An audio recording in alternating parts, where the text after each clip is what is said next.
Hi friends, this is Evelina, life coach for immigrants. I am back in the US. I was in Poland for the last month and listen, I had the best time ever. It was such an amazing time. It was my first visit since my divorce, so my soul really needed reconnecting with my roots. It felt like I went back to my nest to heal and charge my batteries up. If you are an immigrant, you might know what I'm talking about. There are these things that happen that shake us, and reconnecting with the deepest roots help us feel that inner strength again. When I was there, I didn't only get to charge up my batteries, I got to do so many awesome things. First of all, I got to go visit Toruń, my most favorite Polish city. Then I went back to my parents' home and I spent the rest of my visit there. We went mushroom hunting, which is my most favorite thing to do in Poland in a full time.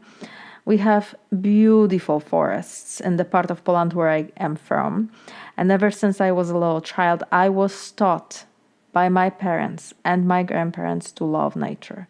So one of the things I really miss when I am in the States is being in the Polish forests, especially that I live in Florida now, so the nature here is quite different. So today I'm going to talk to you about what is the best thing to do when you get back from visiting your home country. I think that all of you will agree with me that these visits are super important. For some of you, you go once or twice a year or even more often. Others of you have not been to your home country in years. And either way, these visits means a lot to us all. So I want to help you make most of your visit. You can plan it really well. And we will make a separate episode on planning your trip. But this episode is for when you leave your home country. Okay? Leaving your home country is a really great time to make sure that your next visit is even better. How do we improve the quality of our time there? We examine. So today I'm going to share with you some of the really great questions to ask yourself after you go home. Before we get there, I want to talk to you about some of the things that I talk to my clients with. Because obviously I coach immigrants. I'm a life coach for immigrant women that come from similar part of the world that I do, from Europe, and that live in the US. And what happens is that in our sessions, we talk about that journey, the journey of being immigrant. And we talk about some of the struggles that come along with it. Obviously, we talk about other things too. But this is a very important piece of our identity, right? Being an immigrant and missing your home, missing your roots, feeling torn apart, feeling like you don't belong. I talk to my clients about this often because it's an ongoing thing. So we miss our home. We miss the places, the people, the food, the whole experience of being Polish or German or Latvian, Lithuanian, Czech, Russian, whatever is your home of origin. You miss the experience of being immersed in that culture, in that place, like the whole experience of being there. That's what we miss. And then we go, and there's a lot of things that happen when we go. So let's talk about what happens before we leave. First of all, there's this feeling like we're being torn apart. On one hand, you're excited because you're going back to normality. Maybe you've missed your American husband and your kids, and there's this part of you that's really looking forward to seeing your loved ones in America. Maybe seeing your friends, going back to your job, your daily life. On the other hand, you question, is America really my home? Is it my home? Right? Why is it that there is a huge part of me that just wants to stay here? Yes, I miss my American husband, I miss my children, but there is a part of me that really wants to stay. Why is it that way? Maybe I made the wrong decision. Maybe America is not my home. Maybe I should be living in my home country. So when we have these kind of questions in our mind, right, we feel torn apart between two countries. When you're in the States, you miss your home country. And when you are in your home country, you miss your husband and children in the US. It's a hard place to be. But that is the price that we pay for being immigrants. That constant questioning, where do I belong? Where is my home? For many, many of my clients, going back home will bring these questions up. That's why I'm mentioning it to you. Because almost every single client I talk to has this experience. When they go back, they start questioning, especially before they leave. So this is a big deal, and I will make sure to record a podcast episode where we talk specifically about belonging. It's a big deal. But now let's go back to what else happens when we're there. Some of us go back and end up feeling really disappointed because the places have changed. People we loved are gone. Things are different. We are different. Now, this will happen oftentimes after someone has had a longer break. So let's say that you have been living in the US for 30 years, and for the last 10 years, you have stayed in the US, in America. And now you go back to your home country. Things will be different after 10 years, right? You will be a different person.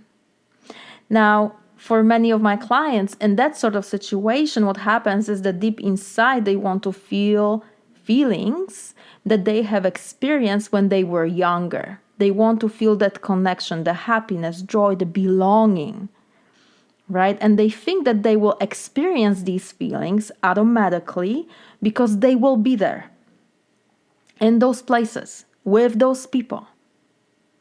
And when it doesn't happen, they feel disappointed. But do you know why it doesn't happen?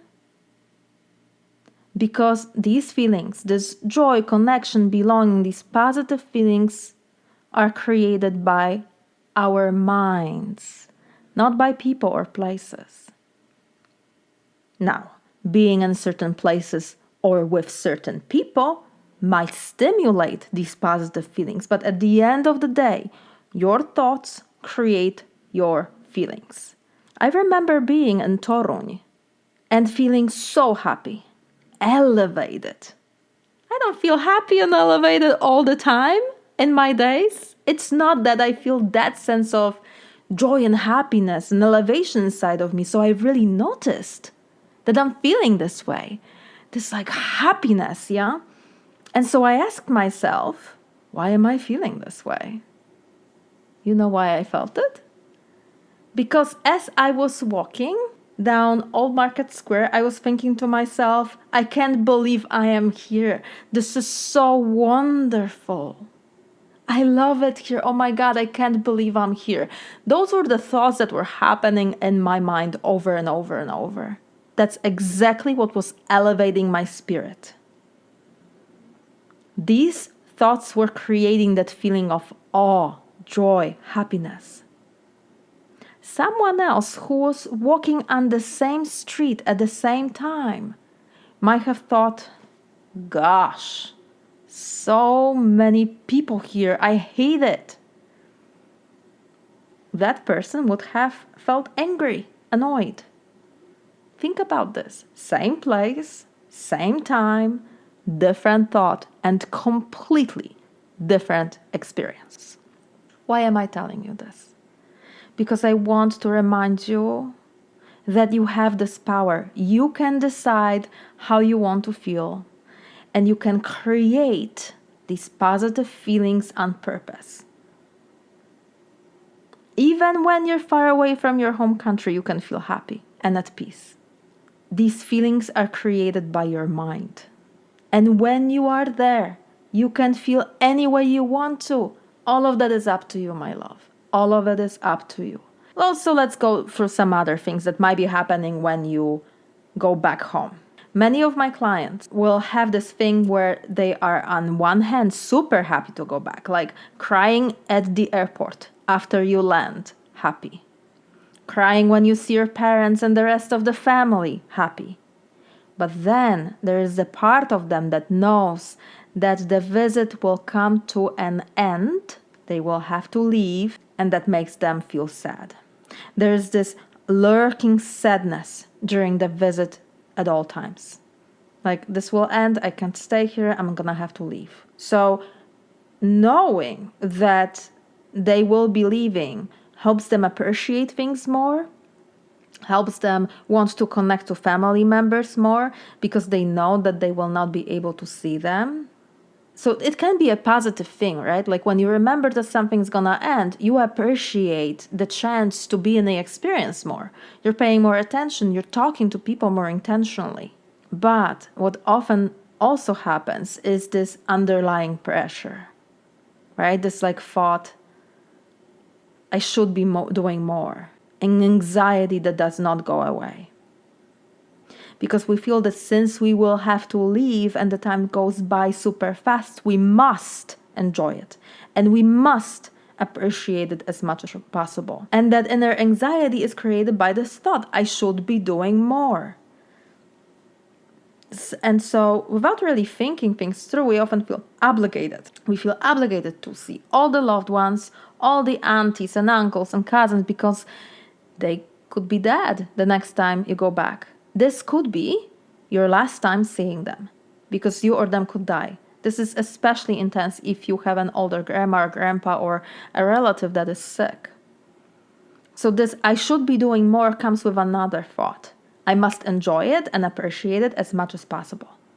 And this is another thought that will create a similar sort of a feeling, similar pressure. I think that we all can agree that these visits to our home of origin are important.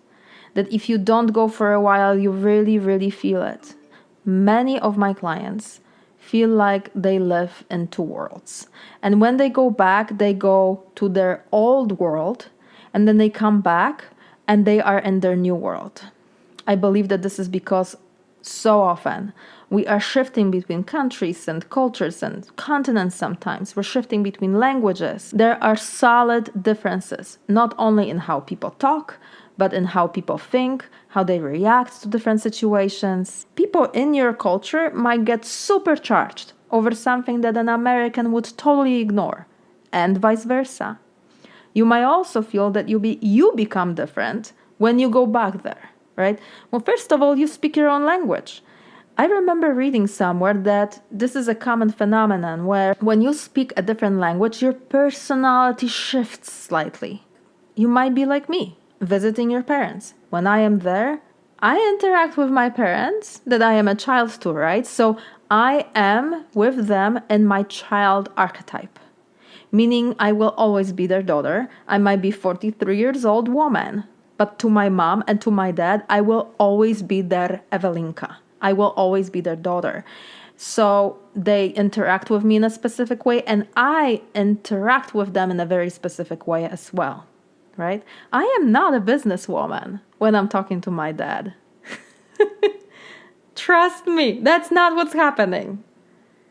I want for you to stop a second here and think, does this happen to you that your personality shifts slightly when you go back home? Maybe you, like me, go visit your parents, and so you're also reconnecting to that child part of you. Maybe your grandparents are still alive, so when you're interacting with them, the grandchild part of your personality is activated. These are important things because they will influence how you show up when you're there. Why you feel certain way when you're there. Why there's certain people that you love connecting with and others that you don't really care for. These visits are so precious, right? Especially if they're rare in your experience. And so I want to help you create an incredible visit for yourself. And one of the best times to prepare for the next visit is to think about the recent one. What is the best time to think about your recent visit? Right after you visited, because the memories are still fresh in your mind, the experiences are still alive within you. It's easy for you to connect to them. So let's talk about what is the best thing to do when you get back. You want to think about what went well, what didn't go well, and what you want to change. I've already told you that examining your experience is gonna allow you to improve it, so that this precious time you have is spent in the best possible ways. Now, I have a bunch of questions that you could ask yourself. So first of all, you could think about your relationships. It's really about family for a lot of us. And so let's start there. Who are the most important people in your life that live in your home country? List them all. Did you visit them? Have you seen everyone you wanted to? Is there anyone on that list that you didn't get to see for a specific reason? Maybe there wasn't enough time. Maybe you just didn't make an effort. Who knows? It's good to ask that question, especially if that person is important to you. Now, the next step to take, if you want to really explore it a little bit deeper, is you could choose the ones that are the most important to you, right? So you look at your list, these are the people that I visited, and then you choose the ones that are the most important to you. What do you appreciate about this person? Look at each one of them and write down their qualities. What do you appreciate about them? Now, thinking about this recent visit, what have you learned about this person during this trip? Has there been anything different? Have there changed? Is there, because it's like, obviously time passes and we change because we get older, right? But maybe there's something else. Maybe one of your friends has lost 30 pounds and has proven to herself and to you as well that she can be disciplined and she can take a great care of herself. And you have not seen that about her before. So that's something that could maybe inspire you to do something for yourself, right? That's just an example. Now, the next thing that you could ask yourself is this: how could I be a better person in this relationship, right? So depending on the relationship you're examining, it could be, how could I be a better daughter, a better son, a better sister, brother, friend? The next part that you could examine would be places, right? Because there's some places that are more special than others, right? So ask this question: where have I been? And then list all the places. Now evaluate the experiences there from 1 to 10, with 1 being I don't want to go back and 10 being I must go back. For each one of these, you could write why you feel that way. So for example, I would rate my experience in Toruń at 10. And if I was to explain why, I would say that it's because that town makes me feel magical. There are so many places that remind me of some of the best years of my life. I studied in Toruń, okay? I was in my 20s when I lived there. I remember walking down these streets with my friends, laughing, crying, because we laughed so hard, right? And going on dates with some really special guys in my life too. So there were a lot of very positive emotions that I experienced in that city. So that's why I feel like I have this sentiment. And obviously, it's a beautiful, beautiful city as well. And the vibe of the city is something I absolutely love. I love the old market and sitting at one of the restaurants and just people watching. It's so much fun. So the next thing that you could think about is you could also list the top 3 moments from your last trip. What were the best moments that will stay with you forever? What is it that you would want to remember forever? Why were these moments special? Did you share them with someone special? Who was it? The next thing that you could think about is the negative side of it, because obviously in your home country, it's still a 50-50 life experience. Half of it is gonna be great, half of it will not be. So I'm sure you also, like me, experienced some struggles, right? So let's think about the struggles. What were the 3 biggest struggles during that trip? What did you do well when dealing with each one of them? And what could you have done better? What have you learned about yourself? Now, the next part that you could do is you could finish these 2 sentences. This trip could have been better if I. For example, if I spent more time with this and that person, if I worried less about da da da da, if I spent my money on this and this and that, if I paid more attention to this and this and that, right? You see where that goes. So that's the first sentence to finish. This trip could have been better if I. The next sentence to finish is, the next time I go, I want to experience. And then you just list, what is it that you want to experience again? Make that very, very clear. So these are the questions I have for you. Obviously, the best thing to do is to answer them. And then before you go back, when you're planning your trip, review your answers. Review it so that your next trip will be that much better. Answering these questions will help you clarify for yourself what is the most important to you. Who is the most important to you? Why is it? And then also, what do you want more of in your life? Why? The next time you go, your trip will be even more amazing. And when we do this kind of work, when we answer these questions, we're taking care of the future you who will be living that reality of the next trip. So for me, going back to Toruń is a must. I must go back there. I love it so much. I want to spend more time there. It makes my heart grow. But I must also go back to the Polish forest. And not once, but many times, because I love it that much. So there is this me in the future who will be living that experience. She will be walking there, inhaling that pure cold air. She will be touching the bark of the trees, feeling gratitude for being there. I want to give myself that experience. Now, remember, my friendskis, I have been to Poland many times. I've been in the States almost 20 years, right? So I've gone many, many times. It was not always as obvious to me that I must go back to the Polish forest or that I must visit Toruń. It was the process of evaluation that has helped me gain that clarity. This is why I talk to you about it. This is why I recommend it, because I know what is the difference that it has made in my life.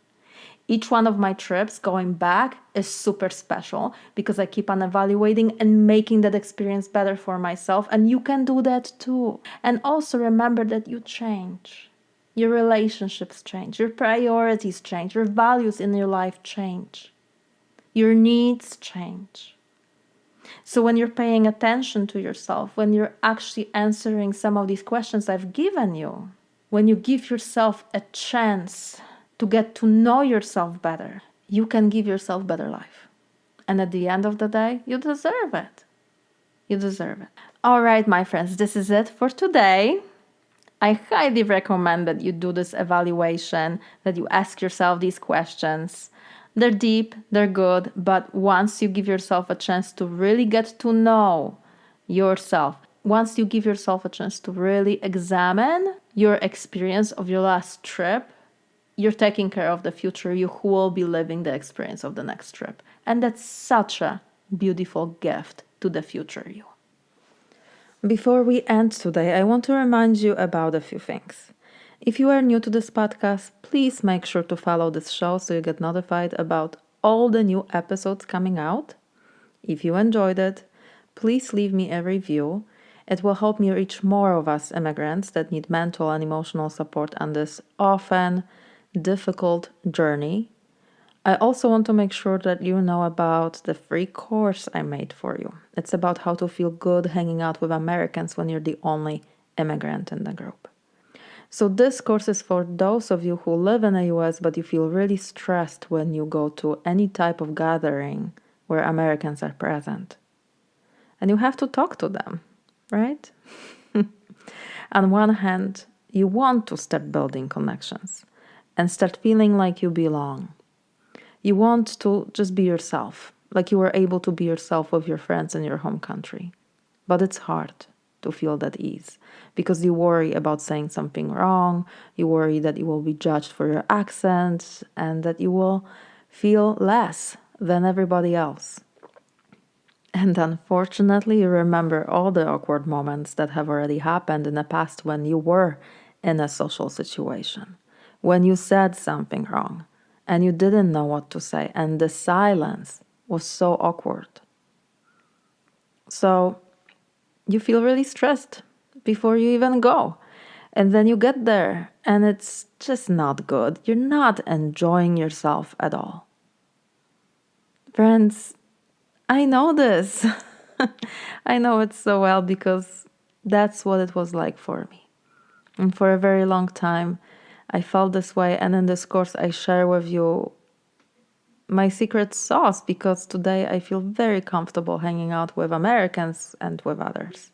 So this course will help you take care of yourself when you are in social situations so that you don't judge yourself harshly. You plan and you take care of yourself ahead of time so that when you go, even if you feel stressed, although a lot of the work I do will help you not to, even if you mess up and say something wrong, you don't make it worse by ignoring yourself and being harsh to yourself. So, if you feel stressed in social situations, if you tend to get really quiet and withdrawn, and then you come back home and you're disappointed because you wanted to make new friends, but it didn't even feel close to what it was like with friends from your home country, look in the description of this show. That's where you will find a link where you can sign up for this course. And this course is free. It's my gift to you because I know what it's like to feel anxious and stressed and insecure in those kind of situations. I remember how that influenced my life overall, how I played small, how I didn't see my strength and I didn't believe in myself. I wasn't taking risks because I was afraid of freely being me. And I didn't feel safe to connect because I didn't have a relationship with myself where I would allow myself that freedom of expression because of the judgment. I was judging myself very, very harshly and I was limiting myself because I didn't feel safe within myself. So I help you create a very different environment and very different relationship with yourself. As a result of that course, that's what will happen. You will be a different person to yourself. And that's the base of my work. That's where it all starts, really.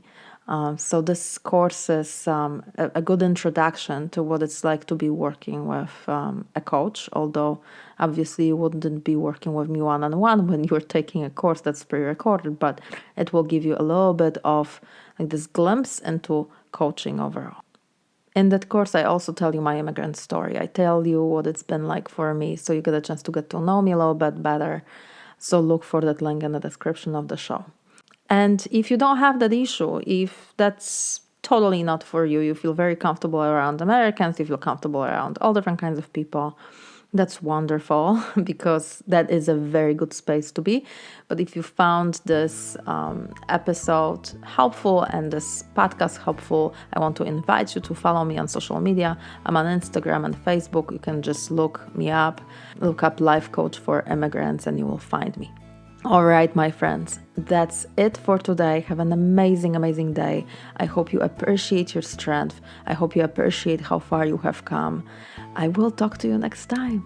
Bye-bye.